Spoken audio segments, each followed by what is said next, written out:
अस्सलामुअलैकुम। Welcome back to my channel. I hope so आप सब खैरियत से होंगे और अपनी ज़िंदगी को बहुत अच्छे से गुजार रहे होंगे। आज की इस वीडियो में हम डिस्कस करेंगे रमज़ान डाइट प्लान।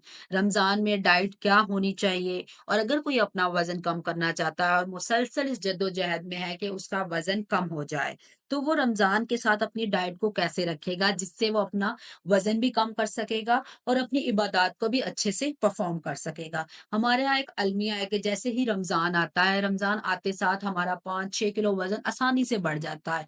वो मंथ जो इबादत का मंथ है, जो हमें सब्र सिखाता है, उस महीने में हम इतना खा लेते हैं कि हमारा 5-6 किलो वज़न 1 मंथ में बढ़ जाता है। अब इसको कैसे मैनेज करना है और जो लोग स्ट्रगल कर रहे हैं कि वो हेल्दी वेट अचीव कर सकें, अपनी सेहत को अच्छा कर सकें, तो वो लोग इस मंथ में वज़न को कैसे कम करेंगे, ये आज की इस वीडियो में मैं आप लोगों को बताऊँगी। मैंने बहुत जगह ऐसा देखा है कि लोग टैग लगा रहे होते हैं, डिफरेंट वीडियोस अपलोड हो रही होती हैं कि 1 मंथ में रमज़ान में 10 किलो वज़न कम करें, रमज़ान में 5 किलो वज़न कम करें। तो आज की इस वीडियो में मैं ऐसा कोई टैग नहीं लगवा रही आपसे, क्योंकि रमज़ान एक इबादत का महीना है और इस मंथ में डाइट के साथ-साथ इबादत पे फोकस करना भी ज़रूरी होता है। दोनों चीज़ों को एक बैलेंस में लेकर चलना ज़रूरी होता है। तो जो डाइट मैं आपको बताऊँगी उससे आपका वज़न कम ज़रूर होगा, लेकिन कितना कम होगा ये आपकी बॉडी टाइप पर डिपेंड करता है। इसलिए मैं कोई स्पेसिफिक टैग मेंशन नहीं करूँगी कि कितने केजी आप वज़न इससे कम कर सकेंगे। उसके अलावा रमज़ान एक ऐसा महीना है जिसमें आपका एनर्जी लेवल जो है वो लो नहीं होना चाहिए और आपका फोकस आपकी डाइट और आपकी इबादत दोनों चीज़ों पर होना चाहिए। एक बैलेंस होना चाहिए दोनों चीज़ों में। ये नहीं कि आप सिर्फ़ अपनी डाइट पर फोकस करने लग जाएँ कि मैंने इतने केजी वज़न कम करना है और उस चक्कर में आप अपनी इबादत को मिस कर दें, अपनी नमाज़ों को मिस कर दें, तो ये चीज़ नहीं होनी चाहिए। इस होली मंथ में हर चीज़ को बैलेंस में रखना चाहिए।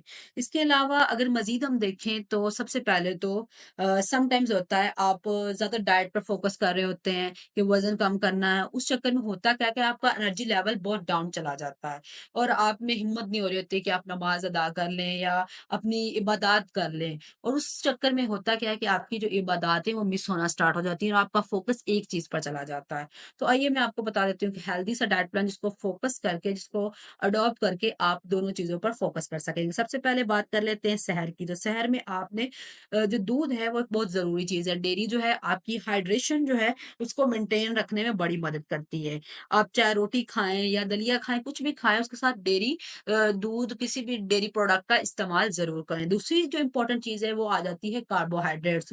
लोग समझते हैं कि हम डाइट पर हैं तो हम सहरी में रोटी नहीं खाएँगे, चावल नहीं खाएँगे या सहरी को वैसे ही स्किप कर देंगे जिसको हम कहते हैं 8 पहरा रोज़ा रख लेते हैं। तो ये वाला काम भी आपने नहीं करना है, एक अनहेल्दी चीज़ है। जैसे कि हमारे मज़हब में भी है कि सहर तक खाओ, मतलब कि आपने एक हेल्दी सहरी करनी है। तो आपने इस चीज़ को अडॉप्ट करना है और इस चीज़ को फ़ॉलो करके भी आप अपना वज़न कम कर सकते हैं। उसके अलावा बजाए इसके कि आप 8 पहरा रोज़ा रखें और आपका एनर्जी लेवल लो हो जाए और आपकी नमाज़ें छूटें, आपका एनर्जी लेवल मेंटेन रहेगा तो ही रोज़े का असल सवाब आपको मिलेगा। आप हर चीज़ को अच्छे से कर पाएँगे। आपको अपना सहर ऐसे रखना है कि आप एनर्जेटिक रहें, आपकी नमाज़ें मिस ना हो और सबसे बढ़ के रमज़ान में जो एक चीज़ होती है, लोगों में बहुत चिड़चिड़ापन आ जाता है। उसकी वजह भी यही होती है कि आपका एनर्जी लेवल बहुत लो हो चुका होता है और आप बहुत चिड़चिड़े हो जाते हैं, हर किसी से लड़ रहे होते हैं।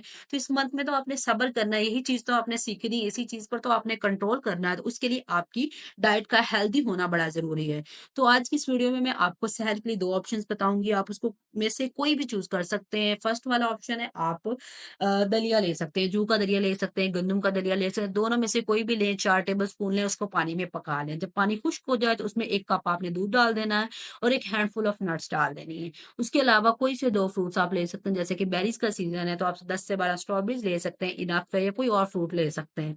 उसके अलावा अगर आप उसमें शहद ऐड करना चाहते हैं, तो फिर आप 1 फ्रूट ऐड करेंगे, 1 फ्रूट को कट कर देंगे और इसके साथ आप अपने इस ओटमील या दलिए के साथ 1 बॉइल्ड एग ले सकते हैं, अगर आप लेना चाहें तो। अदरवाइज़ अगर आप नहीं भी लेना चाहेंगे तो नो इश्यू। और सबसे इम्पोर्टेंट चीज़ कि आपने अपनी हाइड्रेशन को प्रॉपर रखना है, प्रॉपरली हाइड्रेट रहना है, थोड़ा-थोड़ा करके पानी पीते रहना है अपनी अफ्तार से सहर के बीच का जो टाइम होता है। ये नहीं करना है कि आपने एक ही स्पेसिफिक टाइम पर सारा पानी इनटेक करना है। आपकी किडनीज़ 3 ग्लास से ज़्यादा एक और में अब्ज़ॉर्ब नहीं कर सकती हैं। उसके अलावा वो लोग जो लोग रोटी नहीं छोड़ सकते, उन लोगों के लिए ऑप्शन है कि वो बेसन की रोटी बना सकते हैं। अब कुछ लोग होते हैं वो अकेली बेसन की रोटी नहीं बना सकते, तो आप उसमें हाफ गंदम और हाफ बेसन का आटा यूज़ कर सकते हैं। इसके साथ आप 1 कप दही लेंगे और चटनी कोई भी साथ ले सकते हैं और इसके अलावा अगर आप लस्सी का यूज़ करना चाहते हैं, कुछ लोग हैं वो लस्सी का इंटेक भी करते हैं, तो उसके लिए आप यही जो आपको 1 कप मैंने अलाउ किया है दही का, यही वाला दही आप लस्सी के लिए यूज़ करेंगे, अलग से दही लस्सी के लिए नहीं लेंगे। उसके अलावा जो मेन चीज़ है कि आप इस बेसन की रोटी के साथ सालन भी ले सकते हैं। सालन में बस आपने आलू या दाल, ये दोनों चीज़ें अवॉइड करनी है, बाकी कोई भी सालन थोड़ा-सा आपने लेना है। और मेन चीज़ वही कि हाइड्रेशन को प्रॉपर रखना है, पानी का इंटेक आपने इसके साथ भी प्रॉपर करना है। ये आपके पास 2 ऑप्शन है शहर के लिए, इसमें से कोई भी आप चूज़ कर सकते हैं। ओवरऑल जो आपका ये लस्सी का इंटेक है, ये वैसे तो आप में डिहाइड्रेशन समटाइम्स करवा देता है, चाहे वो नमकीन आप ले रहे हैं, चाहे आप शुगर वाली ले रहे हैं। तो मेन फ़ोकस आप प्योर वाटर पर ही रखें, ना कि ऐसी ड्रिंक्स की तरफ जाएँ। अगर आपने ये इंटेक करनी है, तो फिर नमकीन वाली को प्रेफ़र करें एज़ कम्पेयर टू शुगर वाली।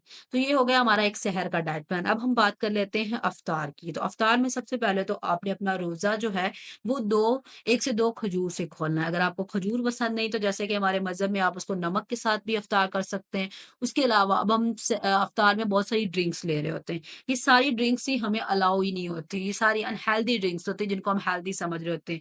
आप सिर्फ़ एज़ अ ड्रिंक अफ्तार में फ्रूट स्लश ले सकते हैं। अब इसको आप प्रिपेयर कैसे करेंगे? सिंपली अगर आपने एप्पल स्लश प्रिपेयर करना है तो उसकी आप स्किन को रिमूव करेंगे, उसमें थोड़ा-सा नमक डाल के, थोड़ा-सा स्टीविया और आइस डाल के उसको ब्लेंड करके स्लश बना लेंगे। सेकंड चीज़ जो स्ट्रॉबेरीज़ का जैसे कि सीज़न है, बेरीज़ का सीज़न है, तो कोई भी बेरीज़ या स्ट्रॉबेरीज़ आप 1 कप लेंगे, उसमें आप मिंट डाल सकते हैं, थोड़ा-सा काला नमक, स्टीविया और आइस डाल के उसको ब्लेंड करके एज़ सच आप यूज़ कर सकते हैं। तो ये आपके पास एक हेल्दी ऑप्शन है एज़ अ अफ्तार ड्रिंक। उसके अलावा हमारे यहाँ फ्राइड आइटम्स का बड़ा रुझान है, पकौड़े इस तरह की चीज़ें इस्तेमाल की जा रही होती हैं। ऐसी चीज़ों को भी आपने अवॉइड करना है, ट्राई करना है कि ऐसी चीज़ों को ना ही लें।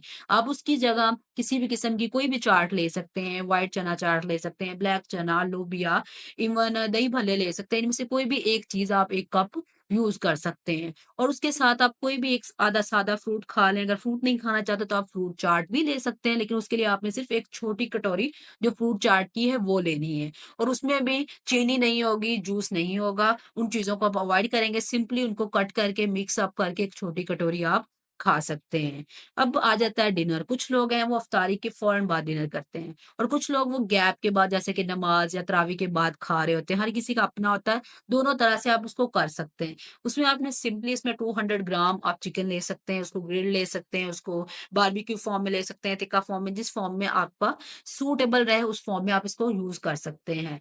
ये आपका हो जाएगा जस्ट डिनर। इसके अलावा आप कुछ नहीं लेंगे और प्रॉपरली हाइड्रेशन का ध्यान रखेंगे। सारे टाइम में आप अफ्तार से सैर का जितना भी पीरियड होता है, इस पीरियड में आपने हाइड्रेटेड रहना है। और उसके अलावा आपका ये जो मील है, आपकी मर्ज़ी है, अब आपने इसको ऐसे ही कंज़्यूम करना है या फिर आप इसको 3 पोर्शन्स में डिवाइड करके ले सकते हैं, जो-जो चीज़ें मैंने आपको अलाई की हैं। और रमज़ान में वॉक भी बड़ी इंपॉर्टेंट होती है। हम लोग वॉक नहीं कर रहे होते, कह रहे होते हैं कि हिम्मत नहीं हो रही या टाइम नहीं है, तो वॉक भी ज़रूर करें सहर या अफ्तार से पहले, जो टाइम आपको सूटेबल रहे और प्रॉपर हाइड्रेशन का ख्याल रखें और फ्राइड आइटम ट्राई करें कि कंज़्यूम ना करें, उनको अवॉइड करें। तो इस हेल्दी डाइट प्लान को फ़ॉलो करके आप इंशाल्लाह रमज़ान में अपना वज़न कम कर सकेंगे और अपनी सेहत को बेहतर बना सकेंगे। उसके साथ-साथ अपनी इबादत को भी अच्छे से परफ़ॉर्म कर सकेंगे। आपका एनर्जी लेवल भी डाउन नहीं रहेगा और फुल एनर्जेटिक आप रहेंगे। So thank you for watching my video. Don't forget to comment, share, like and subscribe. इंशाल्लाह मिलते हैं नेक्स्ट वीडियो में।